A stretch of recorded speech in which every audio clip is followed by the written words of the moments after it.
A Duke University employee behind bars after disturbing accusations of child abuse. Investigators say Frank Lombard invited another adult to have sex with his 5-year-old adopted son. Bo Minnick in the newsroom tonight with a closer look at the investigation. Bo. Ken, a search warrant reveals that Frank Lombard and an undercover officer had a conversation online the day before Lombard was arrested. Documents show that conversation was graphic. Investigators say it led to Lombard inviting the officer to fly to Durham to have sexual contact with his adopted son, and that landed the Duke employee in jail without bond.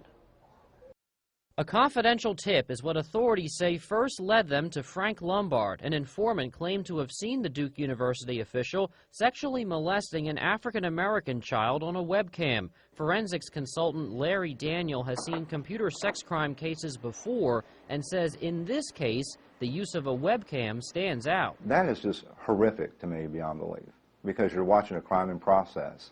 And what's even more horrific is that people are willing to hook up and watch this crime being committed for sexual gratification. That's just frightening.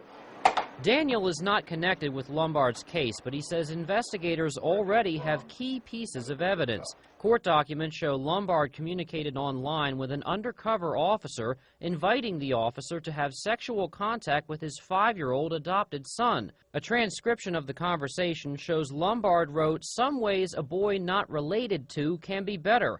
Less stress about long-term consequences." Authorities also say Lombard told the officer his live-in partner takes business trips, and that allowed Lombard the ability to molest the child as he did, that he drugged the child with Benadryl during the molestation, and that he may have videos depicting children under 5 years old engaging in sexual activity, but that he cleans his collection every so often for fear of detection.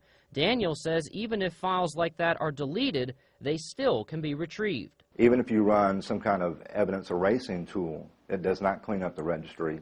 It will not clean up the link files. So we can still find information even though you think you're totally secure.